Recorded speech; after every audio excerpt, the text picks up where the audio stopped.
헌법에는 우리 예수 믿는 분들을 공식 명칭으로 교인이라고 이렇게 부릅니다. 그리고 다른 말로 그리스도인. 이게 이제 공식 명칭이에요. 우리 예수 믿는 분들을 헌법에서는 교인이라고 해요. 근데 이제 우리 교회에서 다양하게 쓰는 용어로서는 처음에 이제 그리스도인 주로 쓰고 교인이라는 말 쓰되 또 별도로 쓰는 말이 있죠. 성도라고 하는 말로 이렇게 복수로 그렇게 씁니다.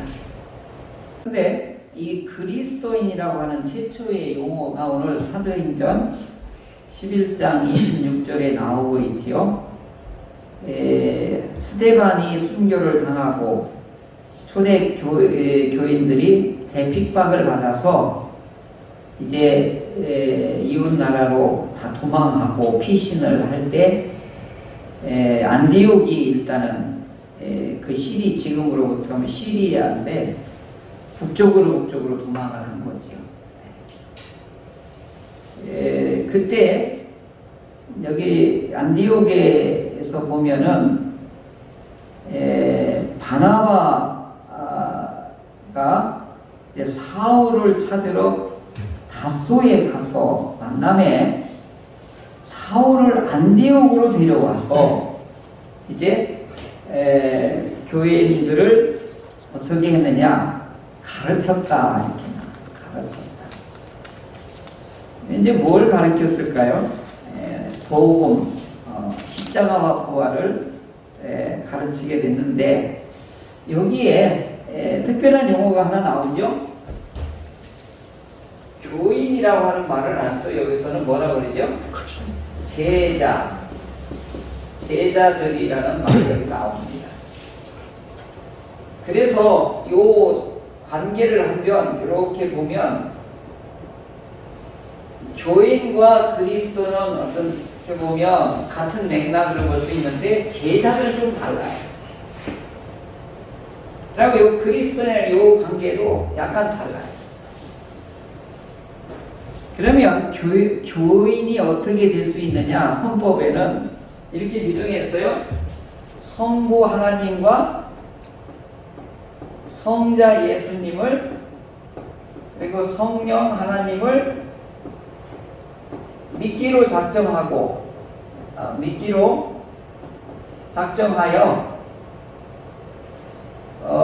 받아들인 사람,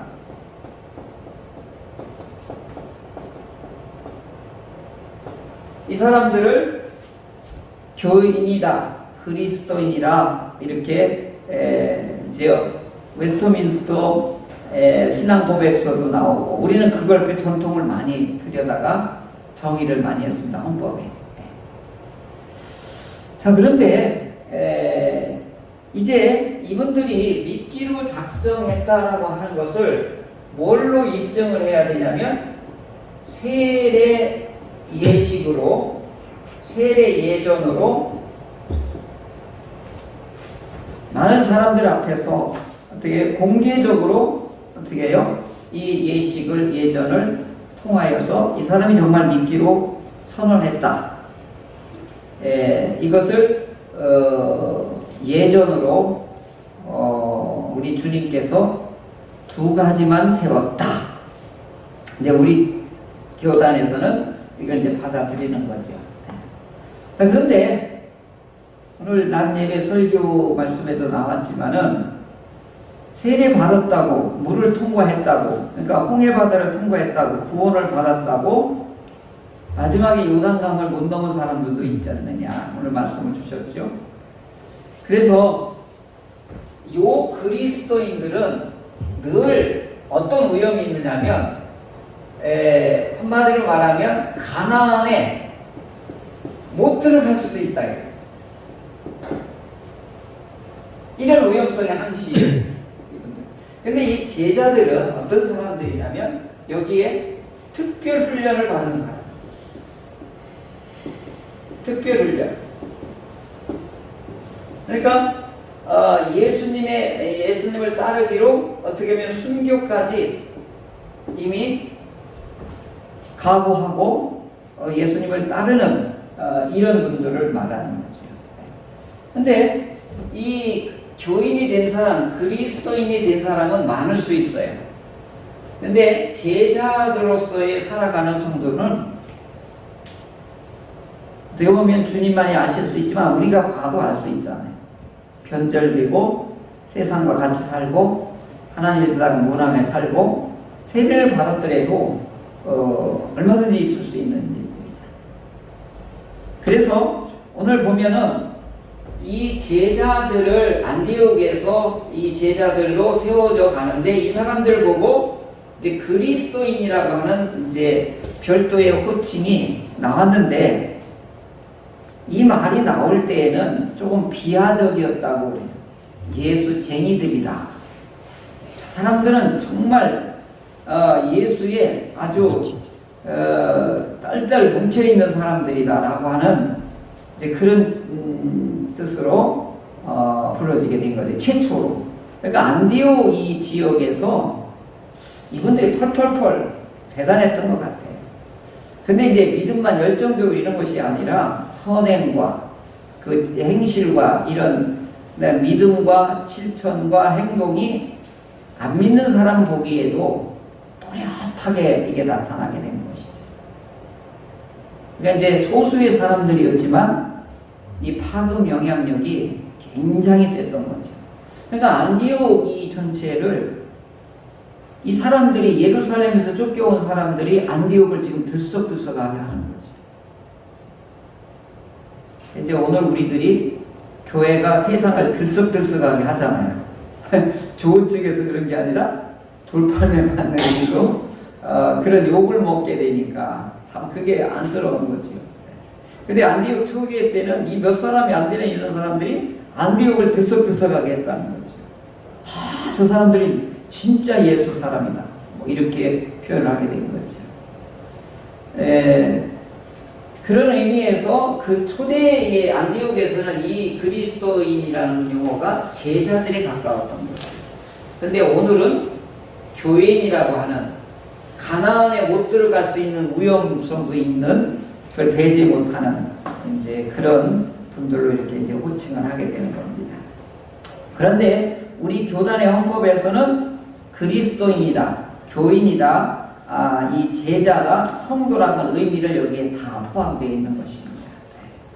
자, 이렇게 해서 성부와 성자와 성령의 이름으로 세례를 받고 이 세례를 받는다는 것들이 초대교회 때의 이 세례 받는 거하고 오늘 이 시대에 세례 받는 거는요, 그 분위기나 그 신앙의 각오나 태도가 완전히 달라요.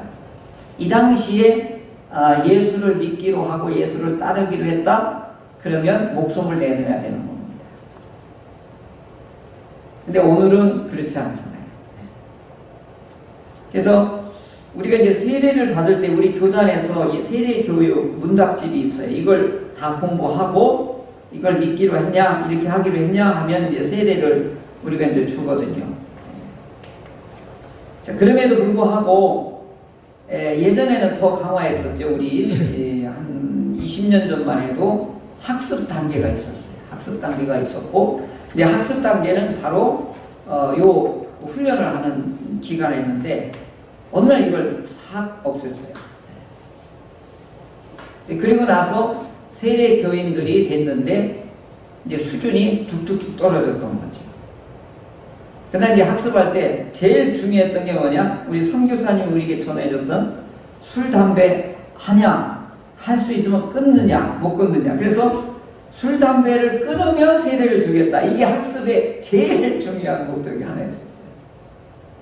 그러니까 그 당시 세례받고 그 당시에 은혜를 받았던 분들은 목사님이 술, 담배 한다? 그러면 저 사람은 가짜야. 이렇게 평가 기준이 형성된 거예요. 근데 지금 우리 세례식 할 때 술, 담배 하냐? 안 물어봐요. 왜 그러냐면 냄새가 쿵쿵 나거든요. 그러면 어떻게 해요? 이제 내가 이제 중형교에서 세례된다면 술, 담배 합니까? 그러면 예. 그럼 끊으십시오. 그 다음에 세례를 받으십시오. 나 다른 교회에서 받겠습니다.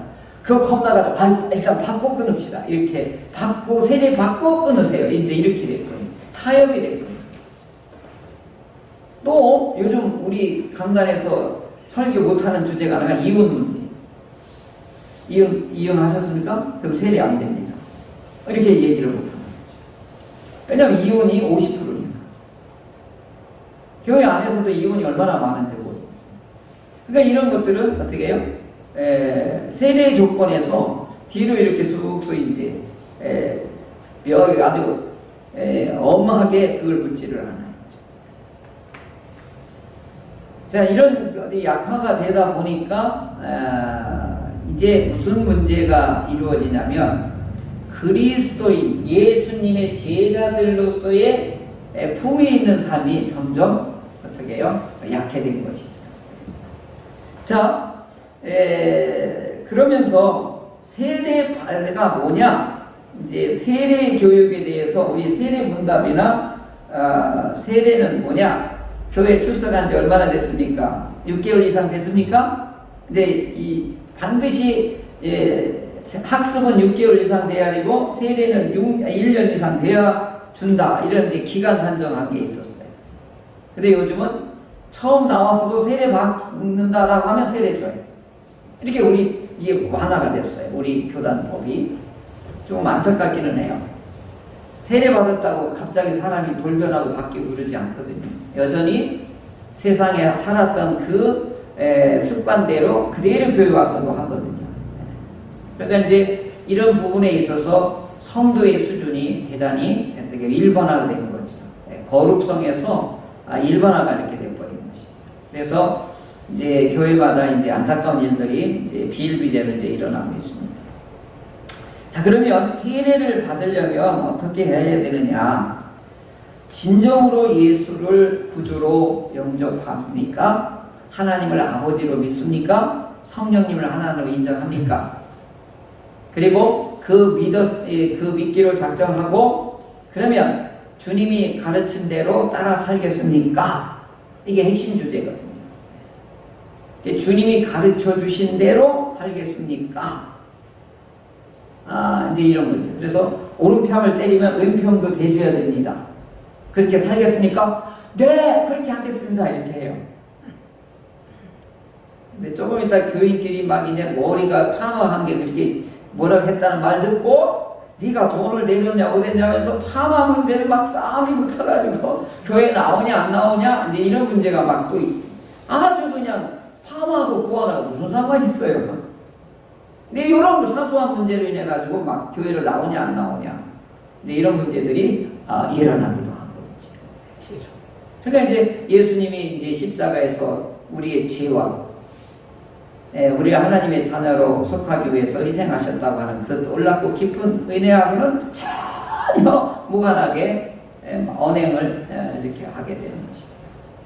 그러니까 거기에는 뭐가 없느냐면 십자가의 깊은 은혜에 내가 접촉이 안 되는 거죠.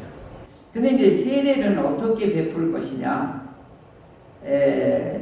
이제 우리 이제 이 문제로 인해서 교단이 갈라지고 침례 교단이 생기고 이런 어마어마한 또 교회사에 이제 있었던 일이거든요.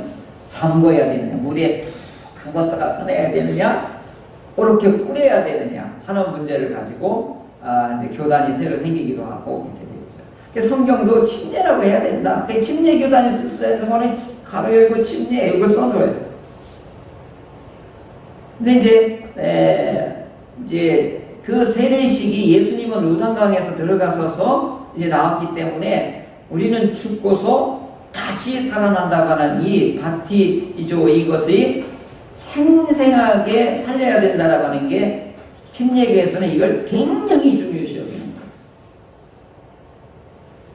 그러면 이제 이런 문제, 그러면 물이 없는 베두인 사람들, 사막에서 사는 사람은 어디다 갖다 집어넣냐고요? 에? 평생 물이 없는 그런 홍해바다까지 막 그 사막을 가지려고 해야 될 거 아니에요. 그죠? 그럼 모래 막 파가지고 물 나올 때까지 파가지고 돈탕 갖다 꺼내. 그래서 우리 웨스트민스터 그 되게는 뭐냐면 이렇게 뿌린다. 이렇게 물로 붓거나 뿌린다. 잠그지를 않는다. 이렇게 아예 단서를 우리는 만들어놨어. 웨스트민스터 조약에. 그리고 이 구약의 전통 정결 예식이라든가 구약에 속죄할 때 보면 피를 이렇게 뿌려요. 피에다 우리 막 담그는 게 아니란 말이에요. 그리고 대제사장이라면 여기다 바르고 엄지도 바르고 이렇게 찍어서 한단 말이죠. 그래도 이 피의 효력이 그대로 있단 말이에요. 근데 이거 문제적으로 너무 강조하다 보니까, 근데 사실은 그 죽었다가 십자가에서 죽었다가 다시 부활의 의미를 굉장히 강조하다 보니까 이제 그게 침례 교리가 돼버린 거죠. 그게 유대인들의 그 정결 예식은 항시 생활 속에 이 컵도 여기도 또 손잡이가 있어요. 왼손은 왼손을 잡고 오른손은 오른손을 잡아요. 왼손으로 먹고 오른손으로 넣어야 돼요. 그 다음에 버스도 앞에를 타서 뒤로 나와야 돼요. 그래서 이 사람들 항시 정결하다는 거는 흐르는 물이 돼요. 흐르는 잠긴 물에서 하면 부정한 거예요. 그러니까 우물은 이건 사람이 판 거예요. 그러니까 샘솟는 물이 이게 은혜인 거예요. 그래서 비가 은혜인 거예요. 강물이 그래서 은혜가 되는 거예요. 근데 이게 고인물은 이게 부정한 거예요. 그러니까 정결탕도 이쪽에서 이쪽으로 나와야 돼요. 그러니까 이 사람들의 모든 의식과 생활 속에는 전부 뭐예요? 흐름 속에 있는 거예요. 그러니까 하나님의 은혜의 흐름 속에 있어야 됩니다. 그러니까 요단강에도 이렇게 멈춰있는 물이 있어요. 근데 예수님이 그 세례받았던 그 지역은요, 물살이 이렇게 하면 떠내려갈 정도로 이렇게 흐르는 지역이라고 해요. 근데 유대인들은 그게 뼛속까지 무슨 의식이 있냐면 정결 의식이 있는 거예요. 그러니까 이것들이 신약으로 이렇게 넘어오면서 이제 침례를 할 거냐, 세례를 할 거냐, 이제 이런 건데 근본은 십자가의 은혜가 우리 속에서 깊이 연결되느냐 않느냐, 이게 중요한 거거든요. 자, 그런데 이제 이 세례 예전은 우리 예수님이 이렇게 하라고 두 가지 예전을 딱 했어요. 근데 성경에 보면 우리 예수님이 두 가지만 한 게 아니에요. 의식이 또 하나 있더라고요. 보니까 너희도 이와 같이 발을 씻겨주라는 세족식까지 있더라고요. 그러니까 세례식, 성찬식, 세족식이라고 하는 의식적으로는 세 가지예요. 엄밀히 보면은. 근데 우리 이제 세족식은 또 아예 그냥 저기 경찰서나 어디서 지금 뭐 사회봉사단체에서 하잖아요. 그래서 이 세례가 진정한 의미가 뭐냐. 근데 이제 요한복음 같은 경우에 보면은 세례 요한은 나는 물 세례를 주러 왔고 예수님은 성령 세례를 주러 오셨다. 그래서 이렇게 역할을 이렇게 분리를 시켜 주셨죠. 근데 이제 물 세례를 받는 세례 요한의 의미는 뭐냐? 하나님께 십자가 앞에로 나아가는 회개의 세례를 말하고, 그 다음에 성령 세례는 예수님이 내 안으로 깊이 들어오는 관계가 깊어지는 이 세례를 말하는 것이죠. 그리고 또 성령의 불 세례가 있어요. 이건 심판을 말하는 겁니다. 성령의 불로, 이건 굉장히 위험한 말이에요. 마지막 때 막 불심판할 때는 다 태우고 없애는 심판을 말하는 거거든요. 성령 세례는 뭐예요? 성령이 임하는 거고, 성령 불 세례는 막 심판하는 거예요. 근데 우리 어떤 교단에서 막 무슨 목사님 맨날 성령의 불 맨날 이렇게 써가지고 막 우리 뭐 대한민국에 있는 모든 교단이 다 성령의 불 받아야 된다 다 이렇게 하고 있어요. 성령 임하면 뜨거운 게 있기는 있어요. 근데 그게 불은 아니거든요. 엄밀히 따지면 감동이지. 근데 요한계시록에 보면 전부 마지막 때는 불심판이거든요. 이게 성령의 불을 하면 심판하고 관계되고, 성령 세례는 성령의 강한 임재를 말하고, 물 세례는 우리 회개에 이르게 하는 것이고, 이제 이런 우리 성경에서의 뜻이 있는 것입니다. 그 다음에 이 웨스터민스터 이 고백서에 이렇게 보면은 이제 이건 교리적으로 우리가 이제 어떻게 할 거냐라고 하는 건데, 세례는 2번 이상 받는 게 아니라 1번 받는 것이다. 이렇게 정해놨어요. 그래서 내가 그 전에 세례를 받았는데 침례기도 하니까 침례를 또 받아요. 또 침례를 주세요. 이럴 필요 없다는 거죠. 그러면 뭘 욕보이는 거냐면 성부와 성자와 성령의 이름으로 세례받고 한 것들을 가볍게 여기는 거죠. 그러니까 하나님의 이름과 그 권위와 거룩성을 훼손하는 거예요. 내 느낌이 그렇다고 해서 아니 또 한 번 더 받아야지 이런 게 아니라는 거예요. 한 번 자격증을 딴 사람인데 내 느낌이 이게 받았는지 안 받았는지 또 한 번 따서 이런 게 아니라는 말이죠. 그러니까 이제 세례를 받았다, 삼위일체 하나님의 이름으로 세례를 받았다는 것은 엄청난 사건이거든요. 근데 요즘은 그 회개와 그 다음에 예수님하고의 그 십자가 부활이 내 속에 자리하지 않는 이상에서는 어려운 일을 만나고 이럴 때마다 믿음에서 이제 이탈할 수가 언제든지 있죠. 그리고 배신할 수도 있고 가룟 유다처럼 언제든지 이렇게 할 수가 있는 것이죠. 이렇게 해서 교인이 되었어요. 성부와 성자와 성령의 이름으로, 그 다음에 나의 믿음으로. 그러면 핵심의 의미는 뭐냐? 내가 십자가에 내가 동참되었다고 하는 것입니다. 두 번째, 내가 부활에 하나님께서 부활의 은혜 속에 내 동참되었다.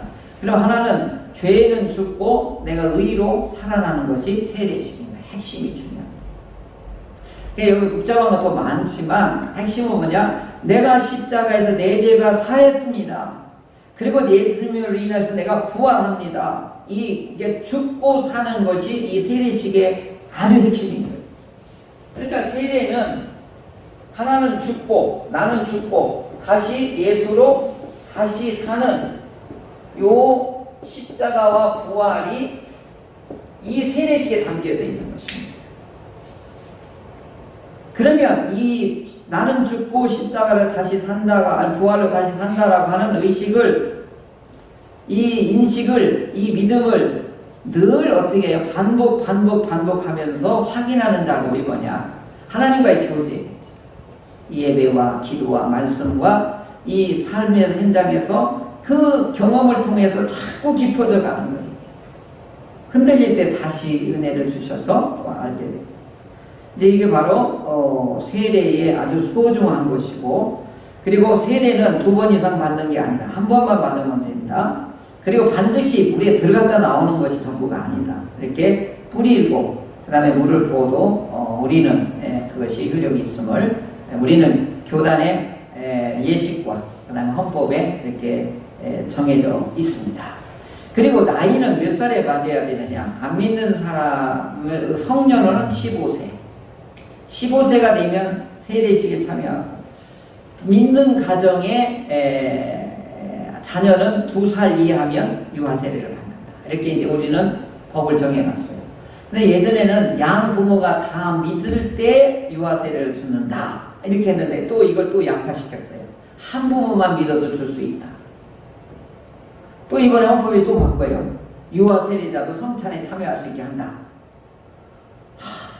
너무너무 이렇게 이걸 약화시켜 놓으니까 그 우리 교우들 중에서도 그렇고 유아세례를 인정하지 않은 교우도 있거든요. 우리 믿음의 아주 최초의 교우들 이런 같은 경우. 왜냐하면 아직 인식 능력이 없는데 예수님의 십자가를 어떻게 얘네들이 할 수 있느냐. 부모의 공덕으로 말도 안 된다 뭐 이렇게 반대하시는 분도 있었거든요. 근데 그 아브라함 예를 들어서 부모의 기도와 믿음으로 이 아이를 보호할 수 있게끔 하나님께 늘 이렇게 해야 되지 않느냐. 그래서 유아세례 줘야 된다. 이제 우리 교단에서는 이제 유아세례를 인정하게 이제 된 것입니다. 그리고 이제 이렇게 해서 이제 교인으로서 교회 안에 세례를 받은 사람들을 세례 교인이라고 그러고, 그리고 이제 믿기로 하고 교회에 나오는 사람을 원입 교인이라고 해요. 세례를 안 받은 사람을, 교회에 출석하는 사람을 원입 교인, 들어온 교인, 그 다음에 유아 세례를 받은 사람 유아 세례 교인, 세례를 받은 사람을 세례 교인, 이렇게 구분을 하게 되는 겁니다. 그리고 나이는 2살이냐 15살이냐 이렇게 해서 우리가 이제 법으로 이렇게 세례를 받을 수 있는 것들을 이렇게 정해 놓았습니다. 오늘은 여기까지 해야 될 것 같습니다. 교인이 될 수 있는 의식은 예수님이 정해놓은 이 세례를 통하여서 세례 받은 사람들이 이제 세례 교인으로서 여기에 이제 이분들은 이제 의무와 권리를 부여해 줍니다. 그래서 의무와 권리에 대해서는 다음에 더 공부하도록 하겠습니다.